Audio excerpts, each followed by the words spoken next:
Welcome back to Eliances Heroes, where heroes in business align. To be part of our super community and find out more about Eliances, visit www.eliances.com. That's right. Welcome back to the show. By the way, thank you for the feedback that I continue to have when I had on guest Dottie Pepper from the CBS Sports, former LPGA pro who won 2 major golf championships.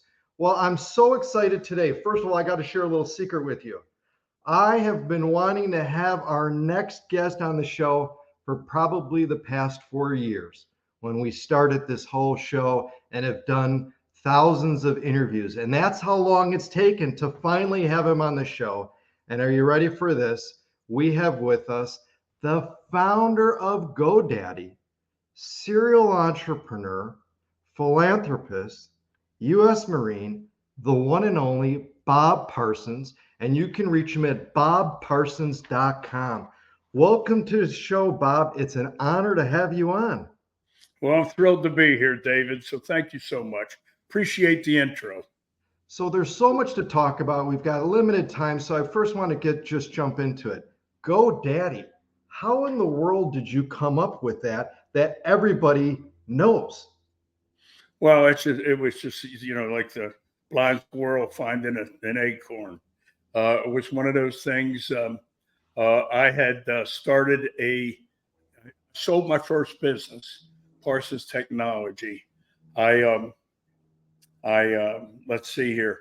I had 40,000 in it, sold it for 64 million. Then got divorced, not my idea, my wife's, then wife. And so that cut that in half. And so when I was my non-compete with Intuit was up, and their non-compete was I couldn't work. Well, I didn't think I'd have a problem with it, but I did. You know what I mean? And I'm always I'm a worker bee, ready to get to where the action is. So what happened was I figured, well, I'd take my like 36 million, and I would have a group of very smart people, and we try a number of things on the internet. And this is back in 96, and whatever worked, if something didn't work, we quit doing it. If something did work, that'd be what we did. Now, the only thing we got any traction out of was building websites. But the problem with building websites back then is you were limited to what you could actually do. You didn't have anything that would deliver the product without your involvement. In essence, you couldn't make money while you're sleeping. So what we did is we went to work to write a program that we called Website Complete, became Website Tonight. I don't know what GoDaddy calls it now, but where an individual could build their own website. And it got to be pretty good. And what we learned is that every website, of course, needs a domain name. We tried to sell domain names for other companies. That didn't work. So we decided to become a domain name registrar. It took us a year and about $1 million in fees. And after we got that done, we launched it. And that was about in the year 2000. And didn't work at first. I was ready to close the company down because I was broke. I used to measure the company, the way, I'm just a blue collar knucklehead from East Baltimore. So, I got a way to do everything, but it's not the typical way. So right. What I would do is I would measure it by how much cash I had left. So when I first started it, I'd say, well, I'm not going to worry about this company until I get down to 30 million. Bang, 30 million. And then it was 25. Then it was 20. And then it was 16. Then it was 14, 12, 10. Down to 6 million. And wow. I decided, didn't tell anybody, always keep my own counsel, that I'd shut it down while I had some cash. Well, I went to Hawaii by myself to decide how I'd pay the employees, how I'd sell the assets, how I'd pay creditors, and then what I'd do after that. And everything was moving along. But the more I was there, the more I felt like, man, I don't want to close this thing down. Don't want to do it. Right. And so the epiphany happened. Guy parking my car, happy guy throwing the keys up in the air. I mean, guy probably has nothing. He's parking cars. You know, he might be the richest guy in the world, but I doubt it.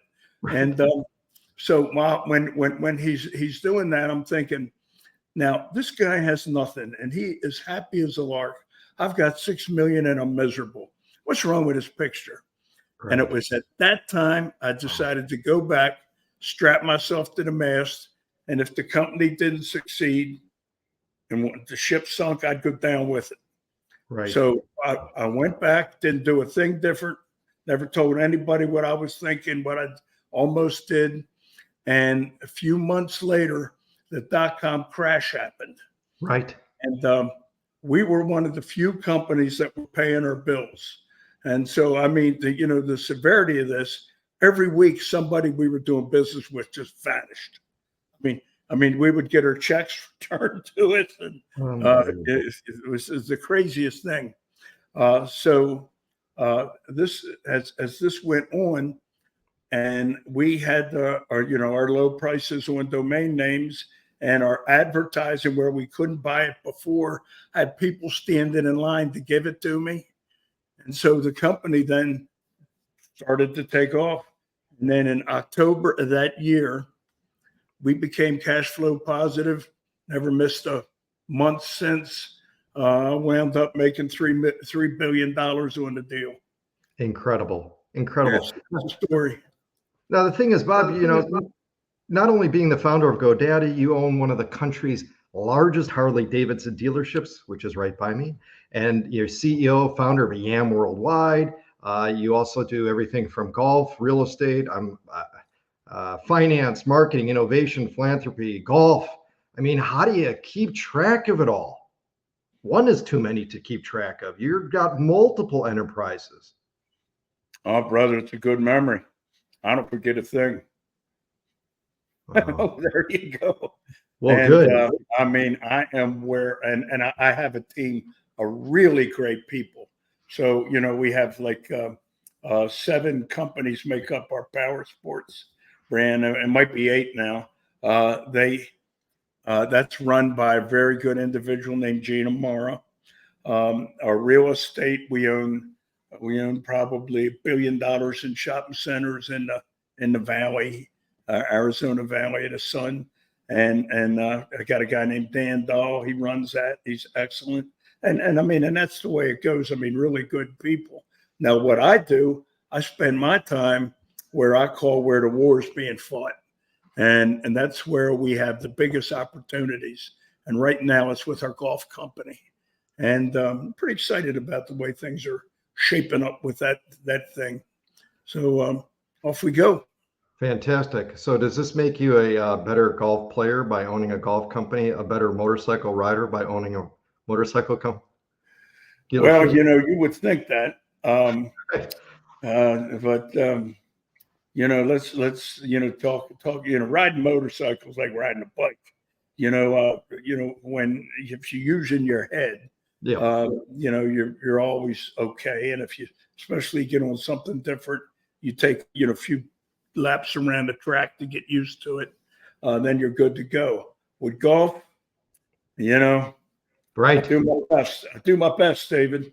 Excellent. Well, we're going to talk about your book here in a minute because you're listening to me, David Cogan, host of the Eliances Heroes Show. Make sure that you go to Eliances.com. That's ELIANCS.com. As you know, it's the only place where entrepreneurs align. We have with us again, Bob Parsons, GoDaddy founder, serial entrepreneur, philanthropist, a U.S. Marine. And again, we're going to talk about his book, Fire in the Hole, the untold story of traumatic life and explosive success. So, Bob, what was the whole thing of coming out with the book? Why? Well, I've had over the years, I've had people tell me time and again, you need to write a book. You've had so many incredible things happen to you. Like for example, when I grew up, I didn't get a lot of attention from anybody. And so I even had to tie my shoes, teach myself how to tie my shoes. And, I started with little knots and so forth. And then over time, I finally figured out, a way to do it, which is unlike any other way you'll see on the planet, but it works for me. And I've got 2 bows and all that sort of stuff. But, I started with nothing, less than nothing. And, was able to make $3 billion. I was terrible in school, terrible. I failed the 5th grade. I was going to fail. I wasn't going to graduate high school, but I joined the Marine Corps during the Vietnam War with 2 buddies of mine back in 1968. We took and went to boot camp, came back. One of my buddies was stabbed to death. It's in East Baltimore. He never even made Vietnam. My other buddy, he lost both his legs and one of his arms when he was in the thick of combat, tried to throw a hand grenade back that was thrown at him, and it didn't get the job done. I was wounded. I lasted a month, and I mean it was combat was pretty thick then. Sure. And so anyhow, the book talks about all my my significant experiences over there, coming home with PTSD. How PTSD was a double-edged sword. It helped me focus. Yeah. And I liked working by myself because I just didn't feel like I wanted to be, much around groups of people. And the other thing is I had a flash temper, depression, Right. crying when nobody's around. Man, it was tough. And so anyhow, I overcome that and talk about how I did that. And the deal is, man, if I can make it, David, man, anybody ought to be able to make it. And this book, Fire in the Hole, tells you exactly how I did it. Yeah, let's and I want to ask you a question about that too. Is in regards to worry. Everybody worries about something, and you mentioned something in your book about worry. I mean, heck, I worry that I'm going to make sure that I do the best possible job interviewing you. Right? People just naturally worry. How do you talk about what you mentioned in your book about worry, and how does someone kind of overcome that, especially with you? And thank you again for serving our country. Well, my pleasure. Worry to me is a beast. It accomplishes nothing.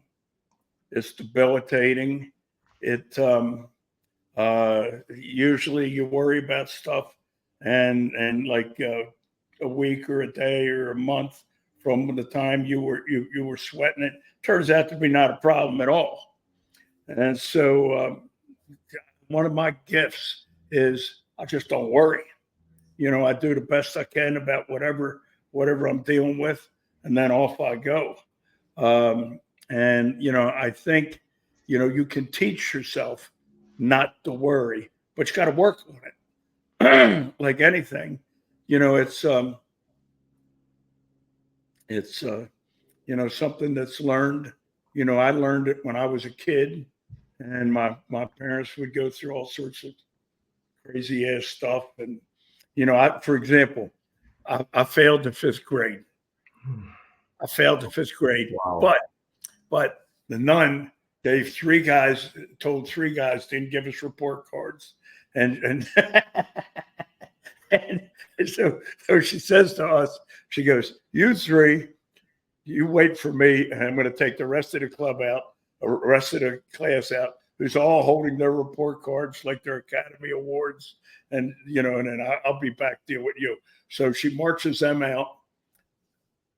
Me, I don't wait around. I took off because I wanted a nun-free summer is what I really wanted.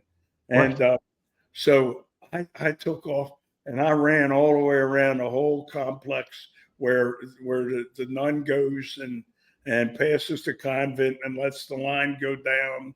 And then it goes across the street and meets the parents, right? Well, my nun, Sister Brenda, I knew she was a very lazy nun.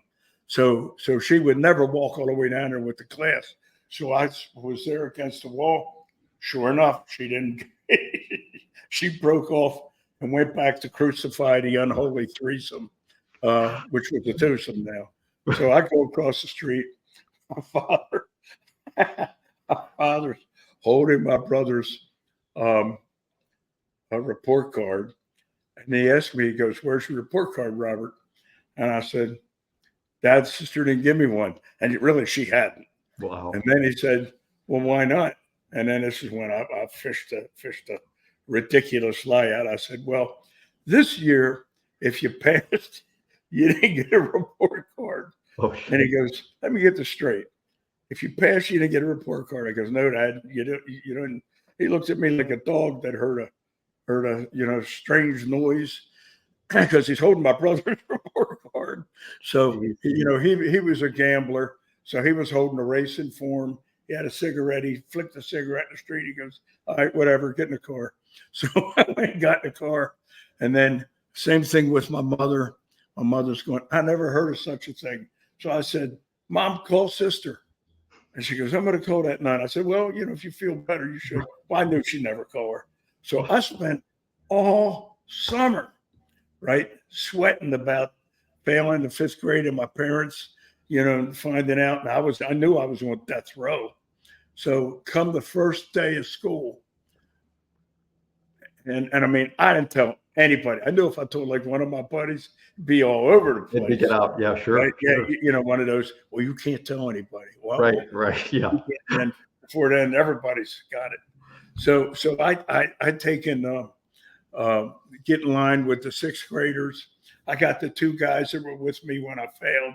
They're in the 5th grade line waving to me to come over. I'm going, no, stay away from me. Right.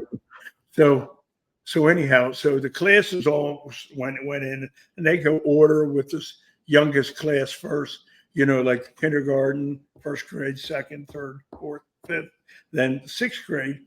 And I mean, I am flying by the seat of my pants. So I march in with them. And the sister that year was Sister St. Thomas. Well, she pulled me out of line and she held me against the wall. And I mean, her nose was an inch from mine. She said, "Sister Brenda told me what you did. She told me you failed and you didn't wait for her to come back." Oh, wow. Then she says, "She didn't know what to do. Oh. So she passed you." And I went, "Whoa." And she said, "If you give me any trouble this year, you're going right back to the 5th grade." I go, "I won't, sister." Wow. And well, I did a better job. I didn't do that much of a better job, but I did a better job. Wow. And I remember when I gave my mother the report card, she's looking at it and she goes, "Well, this is nothing to be proud of, but at least you didn't fail. And I like it when you get a report card." I go, "So do I, Mom." Right. That's a good thing. There you go. Right. Wonderful. All right. We've got time for one more question here, and I want to do some snooping, Bob. We're going to do some snooping. So we're in your office right now. You've got a number of items behind you. What's something that you treasure the most, or something that you would take from your office if you needed to? What would that be? Something here? Yep. Let me take a look.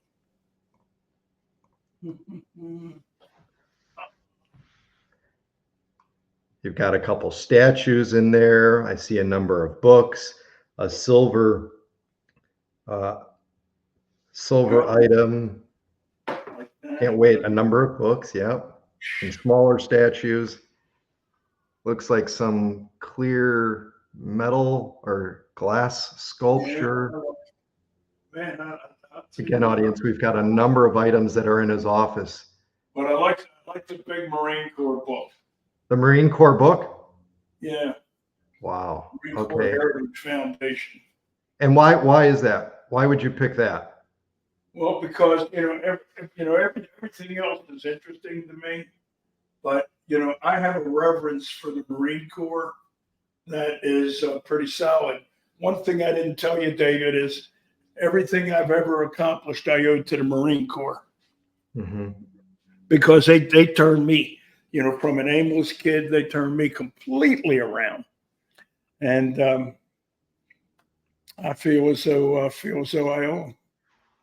Wonderful. Oh, fantastic. You know, right along those lines, the Semper Fi Fund also goes by the name of the fund. I'm having a little celebration this May because my wife and I have over the years have reached the $100 million mark of donating to them. Fantastic. Well, thank you. Thank you. This has just been absolutely phenomenal. And thank you again, Bob Parsons, GoDaddy founder, serial entrepreneur, philanthropist, U.S. Marine. Make sure you get his book, Fire in the Hole, The Untold Story of his dramatic life and explosive success. You can go to bobparsons.com.